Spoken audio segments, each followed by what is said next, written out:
بسم اللہ الرحمن الرحیم۔ السلام علیکم۔ ایک شخص نے بتایا، میں اپنے دوست کی بہن کی شادی میں شرکت کے لیے اس کے گاؤں گیا۔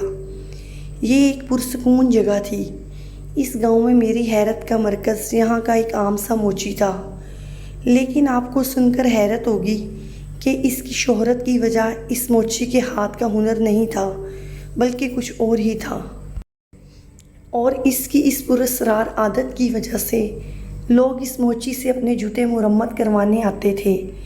مجھے اس سے ملنے کا بے حد شوق ہو گیا اور میں اپنے دوست سے اصرار کرنے لگا، مجھے بھی اس موچی سے ملنا ہے۔ آخر کون سا ایسا علم ہے اس کے ہاتھ میں جو سب اس کے نہ صرف دیوانے ہیں۔ ایک چھوٹا سا خستہ حال کشن اور پیروں میں نہایت بے سودہ جوتوں کی جوڑی اس کی ملکیت ہے۔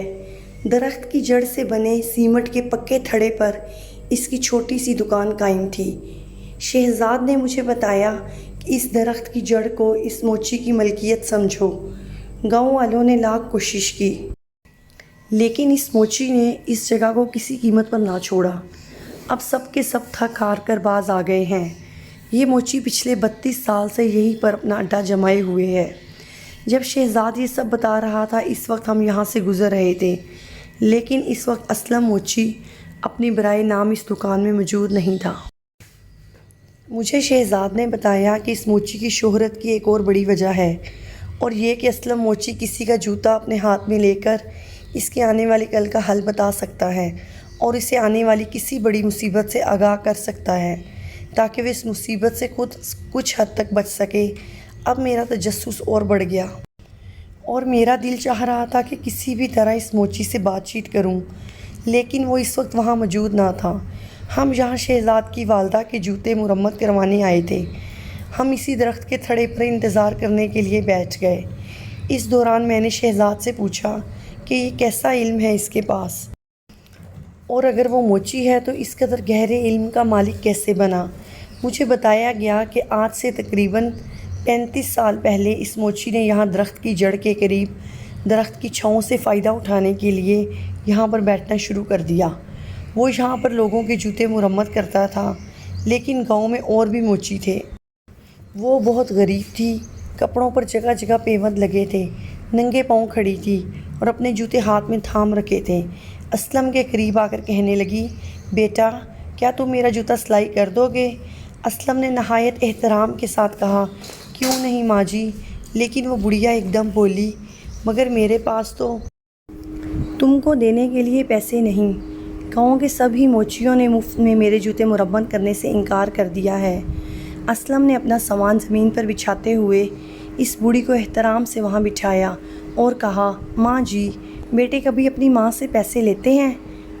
لاؤ میں تمہارے جوتے مرمت کر دوں۔ یہ کہہ کر اسلم نے جوتے، جو کہ بےحد کیچڑ زدہ تھے، اپنے ہاتھ میں لے لیے۔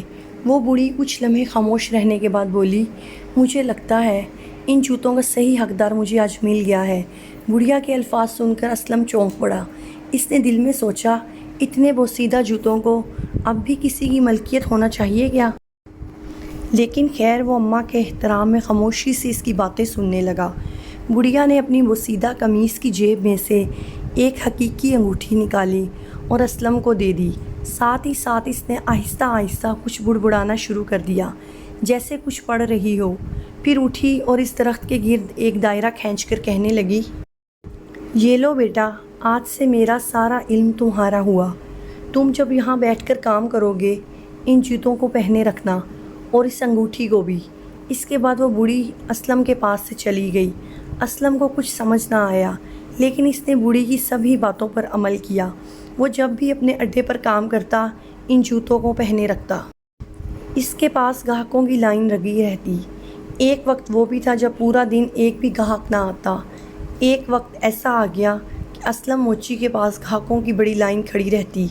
اس وقت اسلم کی عمر 32 برس تھی۔ اسلم کا کام خوب چلنے لگا۔ شروع میں ایک دو بار اسلم نے محض آزمانے کی غرض سے وہ جوتے اتارے، مگر جلد ہی اس کو احساس ہو گیا کہ وہ اب ان جوتوں کے بغیر نامکمل ہے۔ ابھی ہم یہ سب باتیں کر ہی رہے تھے کہ کچھ دیر بعد اسلم موچی نمودار ہوا۔ میں اسے غور سے دیکھ رہا تھا۔ وہ نہایت سادہ شخصیت کا مالک تھا۔ اب اس اس کی عمر تقریباً 50 کے لگ بھگ تھی۔ دبلا پتلا جسم، نظریں نیچے کیے، سادہ سی چال کے ساتھ وہ سلام کرتے ہوئے ہمارے درمیان آ بیٹھا۔ اس کی آنکھیں گہری زرد رنگ کی تھیں، ان میں کوئی خاص کشش نہیں تھی، لیکن ایک عجیب سا تاثر لیے اس کی آنکھوں میں گہرائی سی موجود تھی، جس پر مجھ پر ایک عجیب سی کیفیت طاری ہو گئی۔ شہزاد نے خالہ جان کے جوتے اسلم کو تھما دیے۔ وہ خوش اسلوبی سے انہیں سلائی کرنے لگا، اپنے کام میں مگن۔ اچانک رک گیا اور کہنے لگا، شہزاد بیٹا، اگر تمہاری والدہ کو کوئی بہت ضروری کام درپیش نہ ہو تو انہیں کبھی طویل سفر پر جانے مت دینا۔ شہزاد نے حیرت سے پوچھا، ایسا کیا معلوم ہوا آپ کو؟ اسلم موچی نے جواب دیا، خطرہ ہے، وہ بھی موت کا خطرہ، لیکن اگر تم احتیاط کرو تو مصیبت سے بچا جا سکتا ہے۔ دراصل اسلم موچی کسی کے بھی جوتوں کو ہاتھ لگا کر اس کے ماضی اور مستقبل کو بھانپ سکتا تھا، اور یہی وہ پراسرار علم تھا جو بڑھیا اسے دے کر گئی تھی۔ ہم جوتے لے کر گھر واپس لوٹے تو پتہ چلا کچھ دور کے رشتہ داروں نے اعتراض کیا ہے۔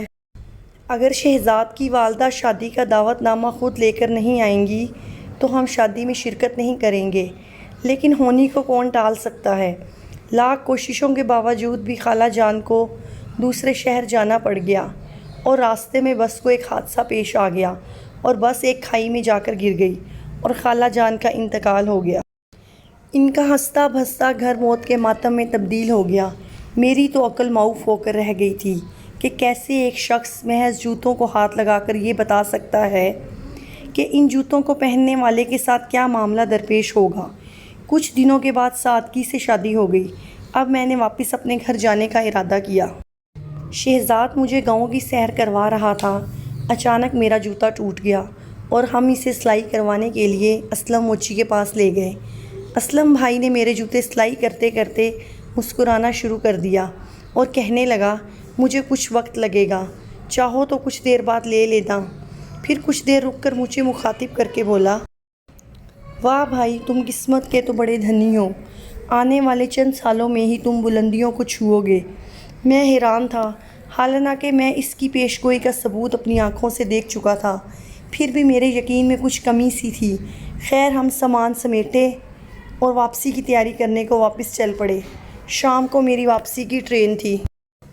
ہم جوتا لینے اسلم کی دکان پر پہنچے، لیکن اسلم وہاں نہ تھا۔ اس کے شاگرد نے جوتے دینے سے منع کر دیا کہ وہ خود آ کر دیں گے، لیکن ٹرین کا وقت نکلا جا رہا تھا۔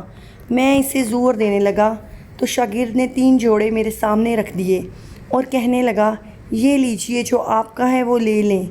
میں نے اپنے جوتے کی پہچان کی اور گھر لے آیا۔ گھر واپس پہنچا ہی تھا کہ میرا جرمنی جانے کا انتظام ہو گیا۔